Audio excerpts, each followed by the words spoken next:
Hello बच्चों, स्वागत है हमारे यूट्यूब चैनल फिजिक्स विद के उत्तम में। और आज हम लोग किरण प्रकाश की जो चैप्टर चल रहा था उस चैप्टर का आज हम लोग लेक्चर नंबर 3 पढ़ेंगे। और आज हम लोग मिरर फार्मूला यानी दर्पण का सूत्र का निगमन किया जाएगा। और उसके बाद फिर एक और डिफिनीशन हम लोग छोटी सी पढ़ेंगे, लीनियर मैग्निफिकेशन यानी रेखीय आवर्धन क्या होता है दर्पण में, ये भी पढ़ेंगे। और उसके बाद फिर कुछ महत्वपूर्ण आंगिक प्रश्नों को भी सॉल्व किया जाएगा। तो शुरू करते हैं। बहुत ही इंपॉर्टेंट फार्मूला है ये मिरर के लिए, दर्पण के लिए। तो इस दर्पण का सूत्र हम लोग जानते भी हैं, 10th क्लास में पढ़ चुके हैं। मिरर का जो फार्मूला होता है वो 1/f बराबर 1/v प्लस 1/u। इसको हम लोग मिरर फार्मूला कहते हैं, जहां पर f होता है दर्पण की फोकस दूरी, v होता है दर्पण से प्रतिबिंब की दूरी, और u होता है दर्पण से वस्तु की दूरी। वस्तु कहाँ रखी है, उसका प्रतिबिंब कहाँ बन रहा है, वो हम लोग अभी किरण आरेख में खींचेंगे। तो ये जो फार्मूला है, जो उनको मिरर फार्मूला या दर्पण का सूत्र कहते हैं इसको, ये दर्पण का सूत्र गोली दर्पण, चाहे उत्तल दर्पण हो चाहे अवतल दर्पण हो, दोनों दर्पणों के लिए यही वाला फार्मूला निकल करके आता है। डेरिवेशन करने का तरीका अलग अलग है, यानी रे डायग्राम दोनों के अलग अलग हैं। बाकी जो लास्ट में जो निष्कर्ष निकलता है वो फार्मूला एक ही निकल करके आता है। तो कहने का मतलब है कि दर्पण चाहे उत्तल दर्पण हो चाहे अवतल दर्पण हो, मिरर फार्मूला दोनों के सेम। तो आज हम लोग जो दर्पण यूज कर रहे हैं वो है उत्तल दर्पण। उत्तल दर्पण में मिरर फार्मूला का डेरिवेशन कैसे किया जाता है उसको हम लोग देखते हैं। तो सबसे पहले किरण आरेख खींच लेते हैं, उसके बाद तो उसकी भाषा भी हमने लिख रखी पहले से, लेकिन भाषा पहले हम बाद में पढ़ेंगे। पहले हम उसको किरण आरेख में पहले आप देख लीजिए कहाँ क्या चीज बना हुआ है। तो सबसे पहले हम क्या बनाएंगे, एक उत्तल दर्पण। किरण आरेख खींचना आपको नहीं आता है तो इसके पहले वाला वीडियो आप देख सकते हैं, उसमें हमने इमेज फॉर्मेशन के बारे में पूरा एक वीडियो बना दिया है। अगर हम एक उत्तल दर्पण लेते हैं, इसका नाम ले लेते हैं उत्तल दर्पण का M1 और M2। इसका ध्रुव P है और इसका जो वक्रता केंद्र है C है, और इसका जो फोकस है वो है F। और इन सबको मिलाने वाली जो रेखा होगी वो कहलाती है मुख्य अक्ष। मुख्य अक्ष हमने इसको बना लिया। इसके सामने एक वस्तु रखते हैं, तो दर्पण की बात हो गई, ठीक है ना। और उत्तल दर्पण बनाया, ध्रुव बना लिया बिल्कुल मिडिल पॉइंट पर, जो जिसका ये भाग है उसका ये केंद्र हो गया C, उसके C और F के मिडिल पॉइंट पर F हो गया, जिसको हम फोकस कहते हैं। इसके सामने एक वस्तु को रखते हैं AB।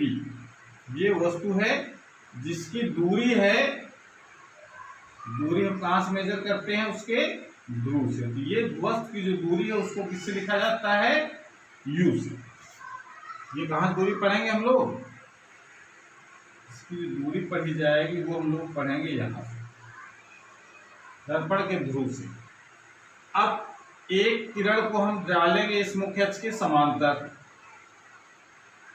परावर्तन के पश्चात ऐसा लगेगा कि ये फोकस से होकर के जाती है। परावर्तन कुछ नियम हमको फॉलो करेगी, ऐसा लगेगा कि ये फोकस से होकर के आ रही है। एक प्रकाश किरण अगर हम वक्रता केंद्र की ओर ले जाते हैं, ऐसे अगर ये प्रकाश किरण वक्रता केंद्र की ओर ले जा रहे हैं तो परावर्तन के पश्चात उसी मार्ग से वापस लौट जाएगी। यानी एक प्रकाश इधर जाएगी परावर्तन के पश्चात, एक इधर जाएगी, ये दोनों तो कहीं मिलेंगी नहीं। इन्हीं किरणों को जब पीछे बढ़ाते हैं तो यहाँ पर दोनों किरणें हमको मिलती हुई दिखाई पड़ती हैं।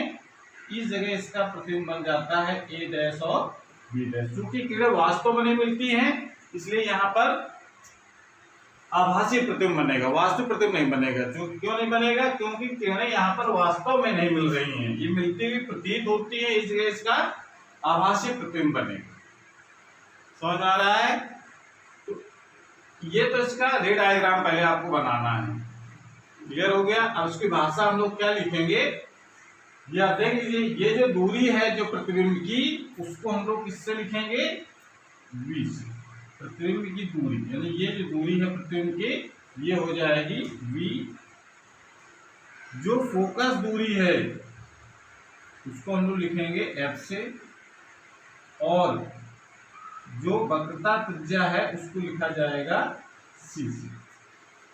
ये तो इसका मेजरमेंट हमने कर लिया। तो भाषा ऐसी क्या लिख सकते हैं, देखिए हमने लिख रखा है इसमें, माना M1 और M2 एक उत्तल दर्पण है जिसका ध्रुव P, फोकस F तथा वक्रता केंद्र C है। दर्पण की फोकस दूरी F तथा वक्रता त्रिज्या R है, ये हमने मान करके पहले चल रहे हैं। दर्पण के ध्रुव P से U दूरी पर एक वस्तु AB रखी है, ये जिसका आभासी तथा सीधा प्रतिबिंब A dash B dash Dhruv P से V दूरी पर बनता है। ये किनारे के बारे में हमने इतना लिख दिया। उसके बाद हम जब डेरिवेशन करेंगे तो एक कुछ नामकरण कर लेते हैं बिंदुओं के। यहाँ पर एक नाम लिख लेते हैं इस जगह M, इस पॉइंट का नाम जहाँ पर ये टकराती है, और इस M से हम इस मुख्य अक्ष पर एक अभिलंब ड्रा करेंगे M, इसका पॉइंट का नाम लिख देंगे। समझ आ रहा है, मतलब ये हमको डेरिवेशन करने के लिए इस पॉइंट का नाम लिख दिया M, और M से इस मुख्य अक्ष पर एक लंब डाल देंगे, उस लंब पॉइंट का नाम लिख देंगे N। अब आगे ध्यान दो, त्रिभुज,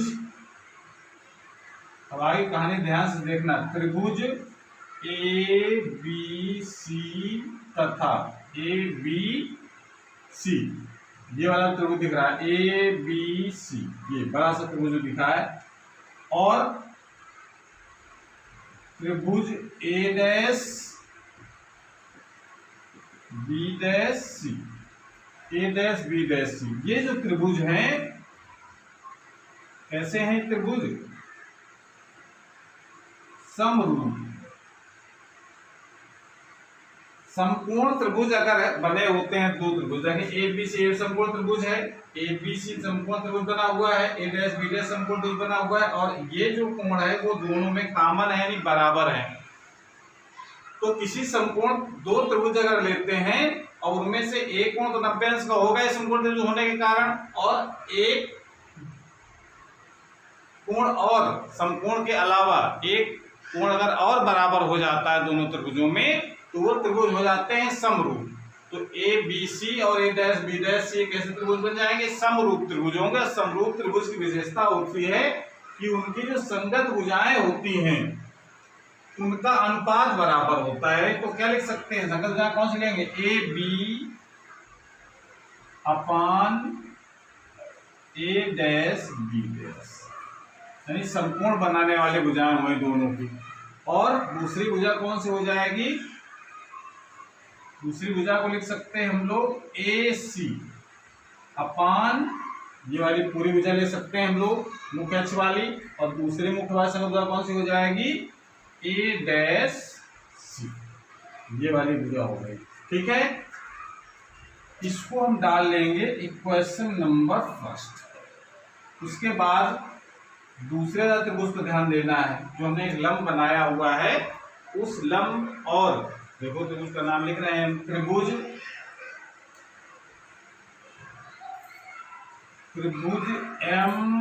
MNF तथा त्रिभुज A dash B dash F की ये त्रिभुज, ये भी त्रिभुज कैसे हैं, समरूप है।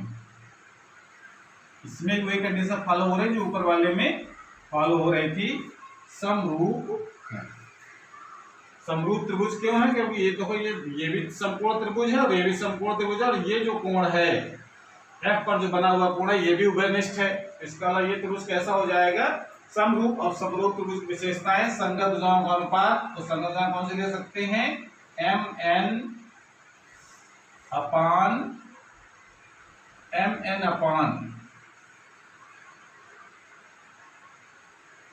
A डैश B डैश,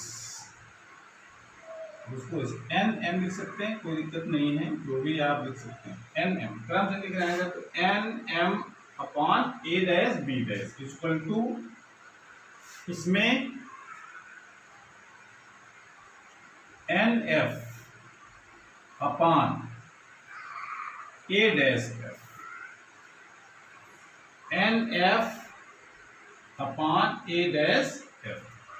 ये क्वेश्चन नंबर हम बना लेंगे 2, लेकिन एक मिनट इसका और चेक कर देखो, क्योंकि लिख सकते हैं क्योंकि अब देखो ये लाइन जो है ए बी, ये लाइन ए बी जो वस्तु है, इसके शीर्ष से जो लाइन खींची हमने, किनारा खींचा, मुख्य अक्ष के समांतर है। समांतर होने के कारण जितनी लंबाई ए बी की हो उतनी लंबाई एन एम की भी होगी।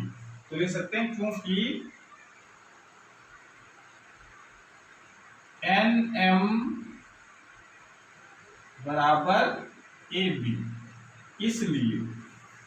इसलिए हम लोग क्या लिख सकते हैं, ये वाला जरा पुट कर दो तो लिखा जा सकता है A B upon A dash B dash is equal to N F upon A dash F.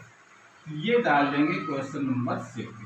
यानी ये जो दूसरे वाले त्रिभुजों से हमने समीकरण जो बनाया था, उस समीकरण में हम एन एम की जगह ए बी लगा देंगे यहाँ पर, तो ये समीकरण बन जाएगा।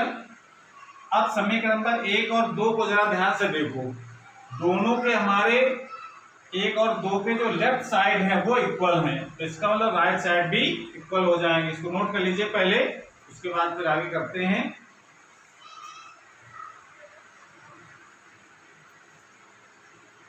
वीडियो को रोक करके उसको नोट कर लें, उसके बाद आगे डेरिवेशन शुरू किया जाए।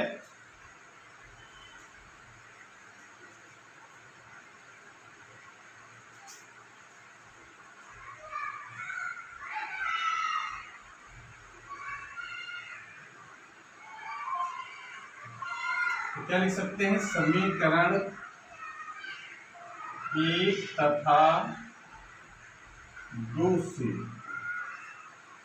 1 तथा 2 से दोनों के लेफ्ट साइड बराबर, तो राइट साइड बराबर कर दीजिए। लिख सकते हैं हम लोग A C upon A dash C is equal to N F upon A dash F. इसको डाल लेंगे question number 3। A C upon A dash C is equal to N F upon A dash F, A dash F, ये हो जाएगा। अब यहां पर एक हमको एजम्पशंस लगाना है। एजम्पशंस कौन सा लगाना है कि यदि बिंदु एम, बिंदु एन एम जो बिंदु है वो अगर P के बहुत नजदीक है, और ये नजदीक तभी हो सकता है कि इस दर्पण का जो द्वारक है वो छोटा हो, जितना छोटा होगा M जो है और P के नजदीक होगा, ठीक है ना। तो कंडीशन लगाएंगे, यदि बिंदु N M ध्रुव P के समीप है, ये कंडीशन यहां पर लगाते हैं। यानी जो रे हमारी है वो जो ये वाली जो रे दिख रही है BM, ये अगर मुख्य अक्ष के और नजदीक हो, कह सकते हैं, वही हमको मान करके चलना है कि ये बहुत नजदीक तभी संभव है जब इसका जो दर्पण है वो छोटा हो, दर्पण का जो द्वारक है वो छोटा हो। तो यदि अगर बिंदु M ध्रुव P के समीप है, तो अगर ये M जो है और समीप हो जाएगा P के, तो P से जो लंब डालेंगे N, तो N और जो है P के और नजदीक हो जाएगा। तो क्या लिख सकते हैं, तो बिंदु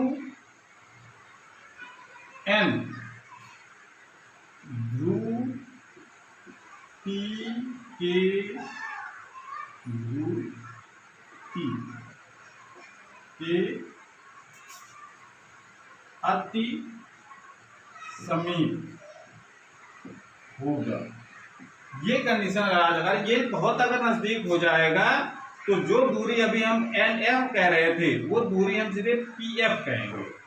बात समझ में आ रहा है। अगर ये कंडीशन लागू कर देते हैं कि N जो है वो ध्रुव के बहुत पास में हो जाएगा, तो N जो है वो और P के नजदीक आ जाएगा, तो जो दूरी अभी NF पढ़ रहे थे वो क्या पढ़ेंगे हम लोग, PF। इसका मतलब लिख सकते हैं, अतः NF बराबर हो जाएगा PF। ये कंडीशन यानी अप्रोक्सीमेट होगा, एग्जैक्ट इक्वल नहीं हो सकता, लेकिन लगभग उसको इक्वल मानेंगे, ठीक है। ये चीज अगर हम यहाँ लागू कर देते हैं तो समीकरण 3 से क्या लिख सकते हैं इसमें, देखो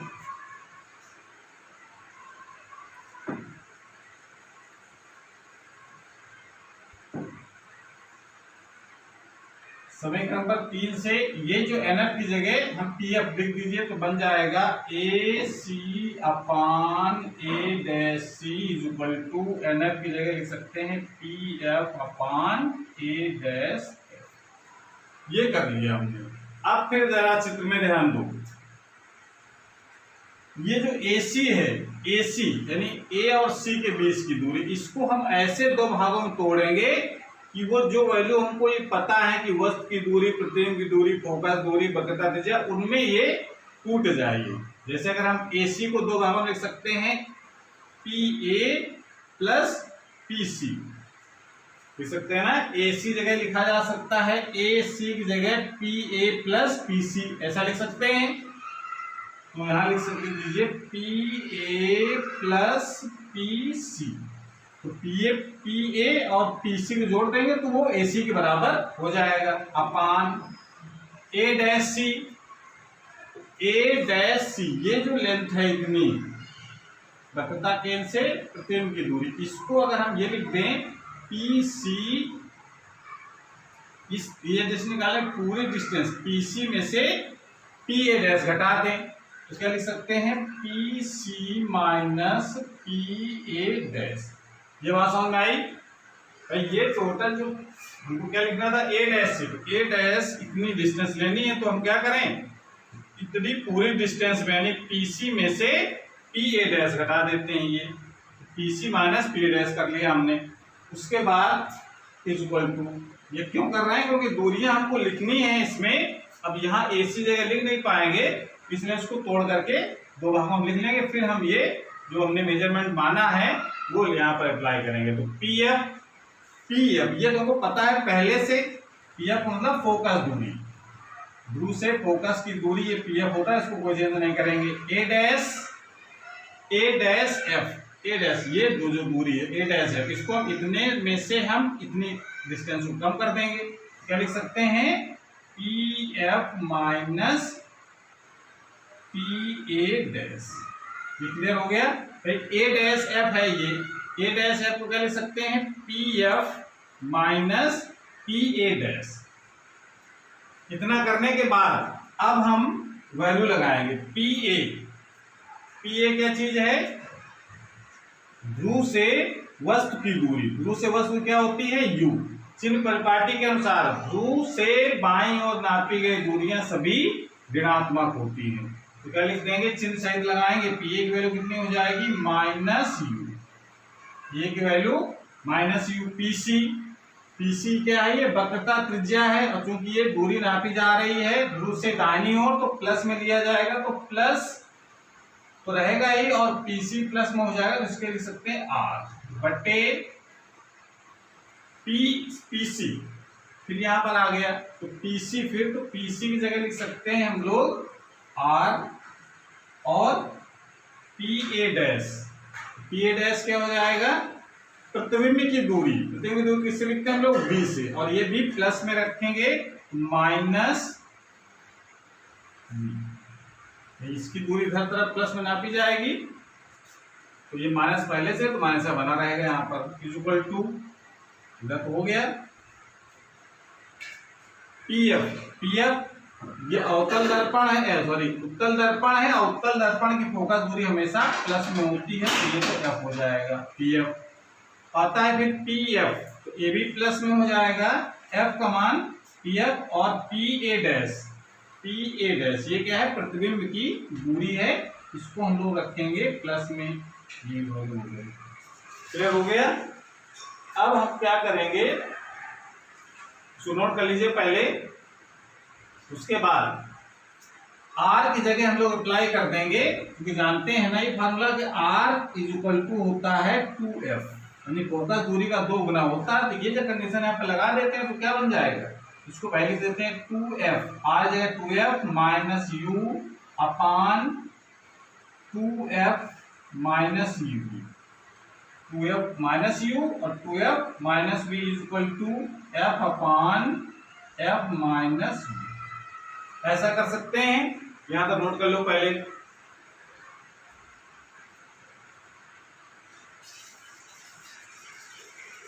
नोट कर लिया। उसके बाद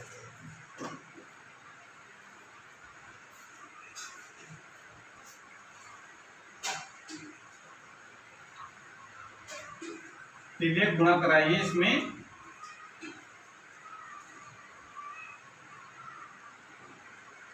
सीधे गुणा कराएंगे तो बन जाएगा 2f minus u f minus v, cross multiply कराना है, ये इक्वल टू हो जाएगा f और 2f माइनस वी, तो ये हो जाएगा 2f square minus u f minus 2fv plus uv equal to, ये हो जाएगा 2f स्क्वायर माइनस fg, ये हो जाएगा 2f स्क्वायर से 2f स्क्वायर कैंसिल। इस 2fv को उधर ले जाओ, इसके साथ घट कर क्या बचेगा fv, इसको ले जाके इसके साथ घट जाएगा fv के साथ में, तो एक प्लस का बचेगा, इसको भी उधर उठा ले जाओ तो ये प्लस का हो जाएगा uf, और इधर कितना बचेगा uv, इधर uv बचा, इसको सॉल्व करके ऐसे लिख सकते हैं। इस समीकरण में f uv से भाग देने पर,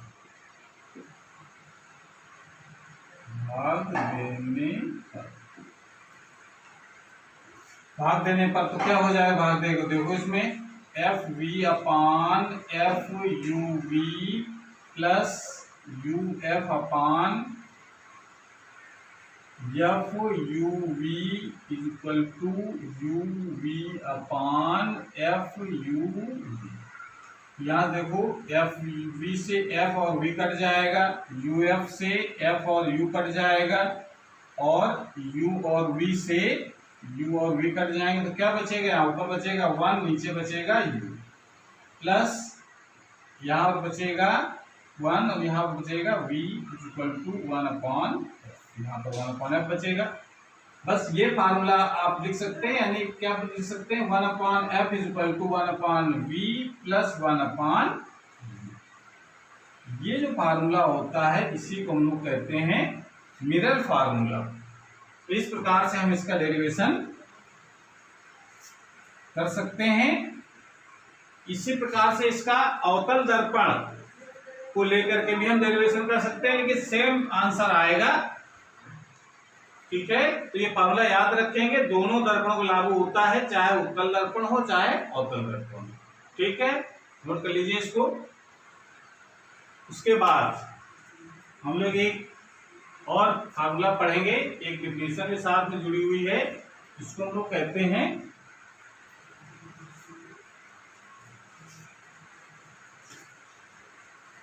लीनियर मैग्निफिकेशन, दर्पण में रेखीय आवर्धन।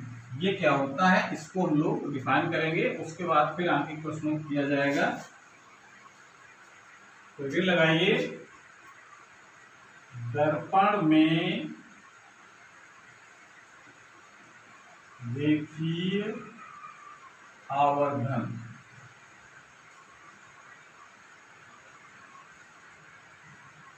आवर्धन यानी linear magnification,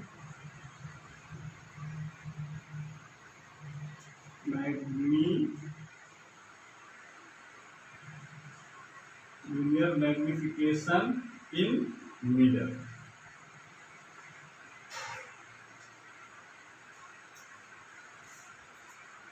linear magnification in mirror, ये क्या होता है, ये बताता है कि जो प्रतिबिंब बन रहा है दर्पण में वो वस्तु से कितने गुना बड़ा बनता है, ये इसका मतलब है लीनियर मैग्निफिकेशन का। तो परिभाषा में उसको लिखते हैं कि किसी दर्पण में बने प्रतिबिंब, दर्पण में बने प्रतिबिंब की लंबाई, दर्पण में बने या दर्पण द्वारा शब्द लिख दिया ज्यादा बेहतर लगेगा, दर्पण द्वारा बने प्रतिबिंब की लंबाई, प्रतिबिंब की लंबाई को हम लोग लिखते हैं आई से, तथा वस्तु की लंबाई, वस्तु की लंबाई को ओ से लिखा जाता है। ये ऑब्जेक्ट, ओ का मतलब ऑब्जेक्ट, आई का मतलब इमेज। तो दर्पण द्वारा बने प्रतिबिंब की लंबाई तथा वस्तु की लंबाई के अनुपात को रेखीय आवर्धन, रेखीय आवर्धन कहते हैं। इसे m से प्रदर्शित किया जाता है, स्मॉल m से इसको प्रदर्शित करते हैं, इसे m से प्रदर्शित किया जाता है। तो इसके हिसाब से परिभाषा से क्या लिख सकते हैं, m इज इक्वल टू आई अपान, ये इसका मेन फार्मूला है जो परिभाषा से निकल करके आया है। इसको डालेंगे क्वेश्चन नंबर फर्स्ट। अब जरा ध्यान दो, अब जरा चित्र में देखो, मान लेते हैं हमने एक अवतल दर्पण लिया,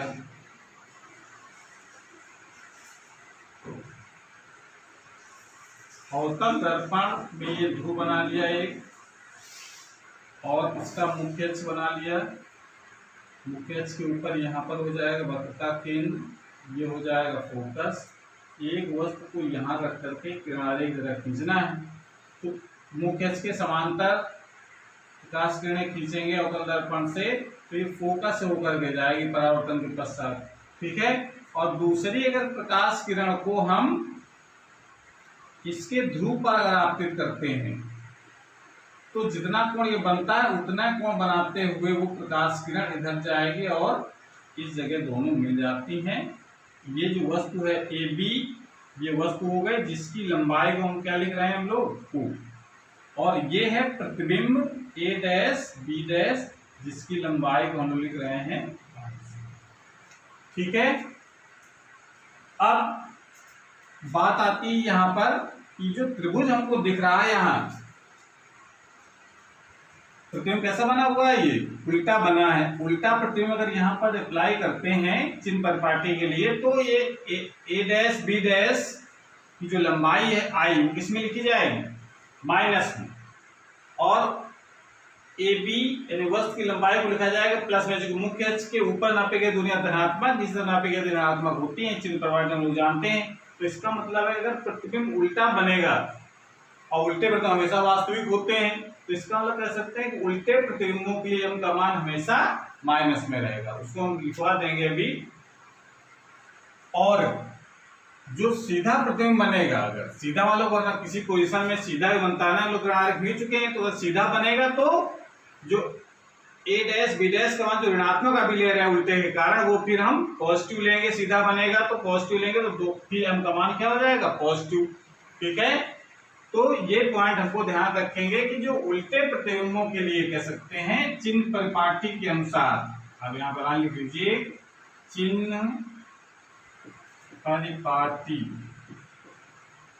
के अनुसार, बहुत इंपॉर्टेंट चीज है, न्यूमेरिकल के लिए बहुत इंपॉर्टेंट है, के अनुसार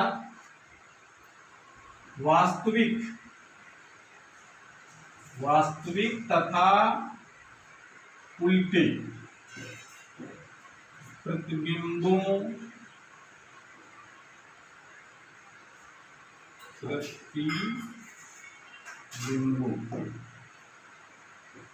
के लिए m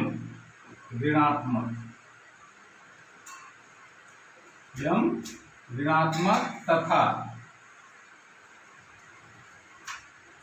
आभासी तथा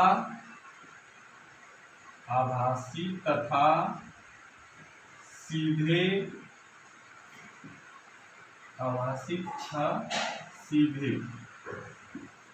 प्रतिबिंबों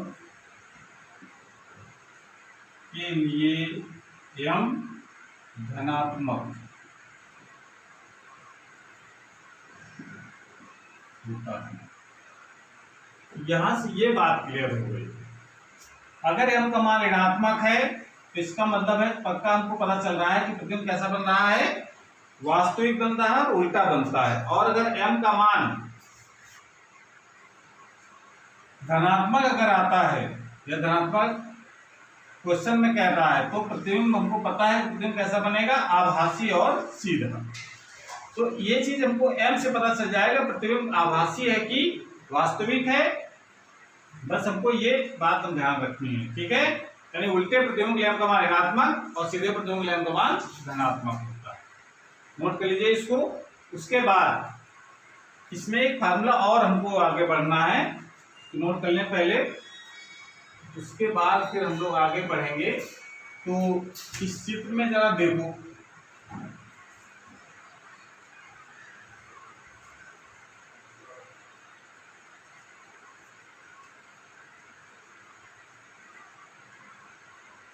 त्रिभुज, फिर वही कहानी समरूप त्रिभुज वाली, त्रिभुज ए बी पी तथा त्रिभुज ए डैश बी डैश पी, ये त्रिभुज बने हुए हैं ए बी पी और ए डैश बी डैश पी। ये जो त्रिभुज हैं ये कैसे हैं, समरूप त्रिभुज हैं। क्यों समरूप हैं? क्योंकि दोनों समकोण त्रिभुज हैं और समकोण के अलावा एक कोण और भी बराबर है। कौन सा कोण बराबर है भाई? ये तो 90 डिग्री, ये भी 90 डिग्री, यानी ये 90, ये 90।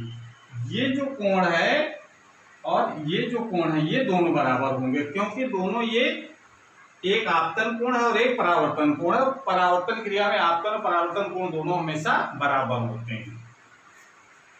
तो ये समरूप त्रिभुज हो जाएगा। तो समरूप में संगत भुजाओं का अनुपात बराबर, तो संगत भुजाएं कौन सी ले सकते हैं हम लोग? A dash B dash upon A B, A dash B dash upon A B is equal to लिखा जा सकता है पी ए डैश, दूसरी संगत भुजा कौन सी हो जाएगी? P A dash upon P A, ये लिख सकते हैं। यहां जरा वैल्यू लगाओ चिन्ह पर पार्टी से। ए डैश बी डैश यानी प्रतिबिंब की लंबाई, प्रतिबिंब की लंबाई कैसे लिखते हैं हम लोग? आई से चिन्ह के अनुसार माइनस में। ए बी ये वस्तु की लंबाई हो गई, वस्तु की लंबाई कैसे लिखेंगे? ओ से, और ये पॉजिटिव रहेगा, मुख्य से ऊपर तरफ है। P A dash, P A dash क्या है? पी ए डैश यानी ध्रुव से वस्तु प्रतिबिंब, ध्रुव से प्रतिबिंब की दूरी है। ध्रुव से प्रतिबिंब दूरी किससे लिखते हैं हम लोग? v से। अब चिन्ह पाठ्य के अनुसार ध्रुव से बाईं ओर नापी गई दूरियां ऋणात्मक, ये v अपान और ये ध्रुव से वस्तु की दूरी पी ए, ये किसमें लिखी जाएगी? u से, और उसको लिखेंगे माइनस में, u भी माइनस में रहेगा, ठीक है। इसको सॉल्व करके हम इस प्रकार से लिख सकते हैं कि ये तो माइनस माइनस कैंसिल हो जाएगा, लेकिन इधर वाला इधर आएगा, तो इसको लिखा जा सकता है I upon O is equal to minus V upon U. इसको डालेंगे क्वेश्चन नंबर फर्स्ट। समीकरण 1 व 2, एक हम लोग बना चुके हैं ना ऊपर। 1 व 2 से आई अपान ओ जो था वो किसके बराबर था? m के। तो इसका मतलब m इज इक्वल टू लिख सकते हैं I upon O is equal to minus V upon U. ये फार्मूला बहुत इंपॉर्टेंट है, न्यूमेरिकल में इसकी जरूरत है, ठीक है ना। जब भी हम यूज करेंगे फार्मूले को चिन्ह परपाटी का ध्यान रखेंगे और यम पीवी चिन्ह पर ध्यान रखेंगे। हमने बता चुके यम अगर वास्तविक प्रतिबिंब बनता है तो यम का मान क्या लिया जाएगा? अभी बताया हमने। अगर यम का मान, अगर यम वास्तविक प्रतिबिंब बनेगा तो यम का मान क्या लेंगे हम लोग? ऋणात्मक। वास्तविक प्रतिबिंब बनेगा नहीं, उल्टा प्रतिबिंब बनेगा, उल्टा प्रतिबिंब बनेगा तो ऋणात्मक लेंगे। और अगर सीधा प्रतिबिंब बनेगा तो धनात्मक, और सीधे प्रतिबिंब हमेशा आभासी होते हैं। तो आभासी प्रतिबिंब कहें चाहे सीधा प्रतिबिंब कहें, उसके लिए m का मान हमेशा धनात्मक होगा। और वास्तविक प्रतिबिंब कहें या उल्टा प्रतिबिंब कहें तो उसके लिए m का मान हमेशा ऋणात्मक रहेगा। ठीक है, इस प्रकार से ये परिभाषा आपको याद भी रखनी है लीनियर बेनिफिकेशन की, और उसका फार्मूला भी याद रखना है। दर्पण के लिए हम linear beneficiation formula m = I/O = -V/U, यानी m का मान I/O के बराबर भी है, m का मान -V/U के बराबर भी है। जैसी आवश्यकता होगी वैसे यूज करेंगे, और I/O = -V/U का भी यूज करते हैं। ठीक है, सो कर लीजिए, नोट कर लीजिए, उसके बाद इससे कुछ आंतरिक प्रश्नों किया जाए।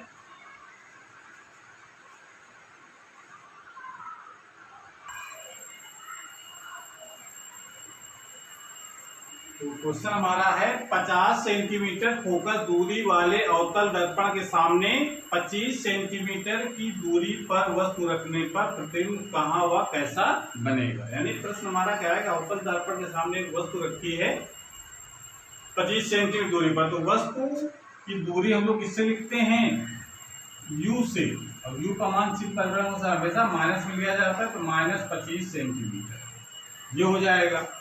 और उसकी जो फोकस दूरी दे रखी है f, अवतल दर्पण की बात कर रहे हैं तो f का मान हमेशा माइनस में लेते हैं, 50 सेंटीमीटर ये हो जाएगा। तो कह रहा है प्रतिबिंब कहाँ बनेगा और कैसा बनेगा। कहाँ का मतलब कितनी दूर बनेगा, और प्रतिबिंब की दूरी क्या होती है v, ये हमको ज्ञात करना। और कैसा बनेगा, कैसा बनेगा वाला आभासी बनेगा कि वास्तविक बनेगा, तो ये हम लोग पता करेंगे।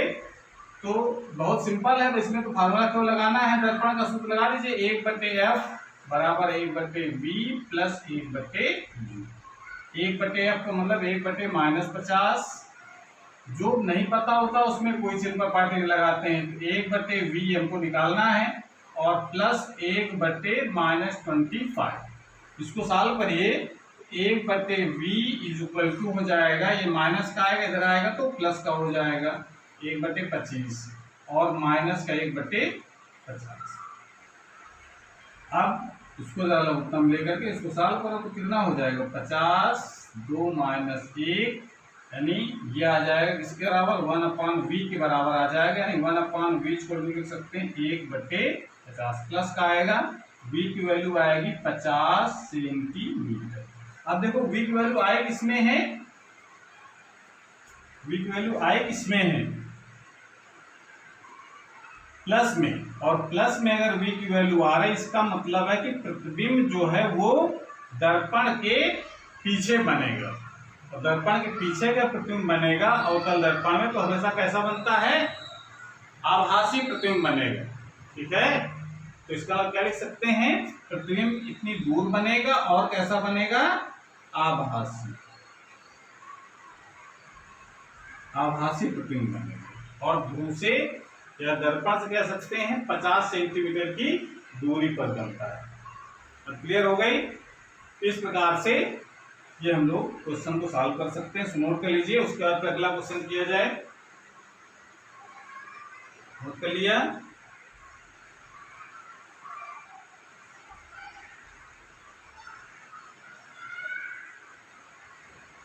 आभासी प्रतिबिंब हमेशा कहाँ बनते हैं, दर्पण के पीछे।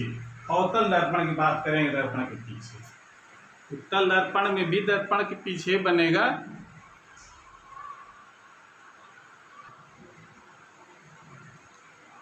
तो क्वेश्चन हमारा अगला है, एक अवतल दर्पण के सामने वस्तु 10 सेंटीमीटर की दूरी पर रखी है।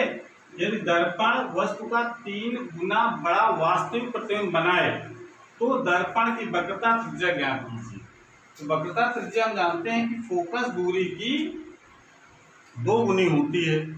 तो पहले हम इसको फोकस दूरी निकालेंगे दर्पण की, उसका फिर 2 टाइम्स कर देंगे तो वक्रता त्रिज्या निकल आएगी। तो फोकस दूरी निकालने के लिए देखिए इसमें जो दे रखा है उसको पहले नोट करो। दिया क्या क्वेश्चन में, 10 सेंटीमीटर दूरी पर एक वस्तु रखी है, यानी u का मान दिया है। u का मान कितना है, -10। चिन्ह परिवर्तन लगाएंगे तो u का मान हमेशा माइनस में रखते हैं, जो वस्तु को हमेशा बाईं ओर रखा जाता है। यदि दर्पण वस्तु का 3 गुना बड़ा प्रतिबिंब बनाता है, तो जो जितना बड़ा प्रतिबिंब बनाएगा, जितने गुना बनाएगा, वो क्या होता है, m। 3 गुना आधा यानी 1/2 गुना जो भी कुछ कह रहा है वो m का काम करेगा, लेकिन m की जो चिन्ह पर पार्टी होगी वो ध्यान देना है। m का मान तो 3 हो गया, 3 गुना बड़ा प्रतिबिंब बनता है, लेकिन वास्तविक बनता है, वास्तविक प्रतिबिंब को m का मान किस में लेते हैं हम लोग? माइनस में। ये हम लोग लिख चुके हैं और बता भी चुके हैं आपको कि वास्तविक या उल्टे प्रतिबिंबों के लिए हमेशा m का मान माइनस में होता है। ये हमको दो चीजें पता है, तो इसकी मदद से हम लोग पहले निकालेंगे f का मान। तो f का मान निकालने से पहले m इक्वल टू फार्मूला लगाएंगे -v/u, जो फार्मूला पढ़ चुके हैं। वैल्यू लगाओ यहाँ से -3v का मान हमको पता नहीं, तो v तो आप ऐसे लिख दीजिए, माइनस पहले से है बट्टे, और ये u का मान है -10। तो यहाँ से माइनस माइनस तो ये प्लस हो जाएगा, v इक्वल टू आ जाएगा -30 सेंटीमीटर। अब हमको देखो u पता चल गया और v भी पता चल गया, तो फार्मूला हम लगा देंगे दर्पण का 1/f बराबर 1/v प्लस 1/v। 1/f ये हमको ज्ञात करना है, 1/v, v की वैल्यू -30 और -1/10 हो जाएगा, ये u की वैल्यू 10।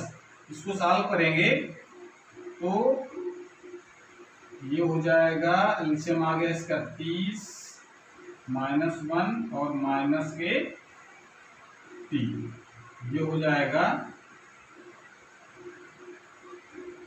-4/30, या इसको लिख सकते हैं हम लोग 2/15 इसे लिख सकते हैं। तो ये तो किसके बराबर है? 1/f के बराबर। f इक्वल टू कितना हो जाएगा? -15/, यानी f इक्वल टू कितना हो गया? 15/, तो आप लिखा रहना चाहे इसमें इतने सेंटीमीटर हो गया। फोकस दूरी निकाल ली गई। पूछ रहा है वक्रता त्रिज्या, तो वक्रता त्रिज्या r इक्वल टू होता है 2f। तो r की वैल्यू क्या हो जाएगी? 2 × f की वैल्यू कितनी आ गई है? -15/2। 2 से 2 कैंसिल, 2 से 2 कैंसिल हो जाएगा। क्या बचेगा? r equal to -15 centimetre. ये आ गया। r तो बता रहा है कि ये अवतल दर्पण की बात कर रहा है और उसके जो वक्रता है कितनी है? 15 सेंटीमीटर। ठीक है, इस प्रकार से ये आंसर हमने प्राप्त कर लिया। श्रेष्ठ विभेद चिन्ह का मतलब है ये अवतल दर्पण की बात कर रहा है। अवतल दर्पण की वक्रता माइनस में होती है, लेकिन वक्रता जो है कितनी? 15 सेंटीमीटर। तो इस प्रकार से ऐसे क्वेश्चन आपको करने का अभ्यास करना है। तो आज की क्लास हमारी यहीं पर समाप्त होती है। अगर ये वीडियो अच्छा लगा हो तो इसको लाइक करें, अपने दोस्तों को शेयर भी करें, और अगर चैनल का अभी तक सब्सक्राइब नहीं किया है चैनल को सब्सक्राइब भी करें, जिससे नए जो वीडियो अपलोड हों उसकी नोटिफिकेशन आपके पास सबसे पहले पहुंच जाए। पढ़ाई करते रहिए। Thank you.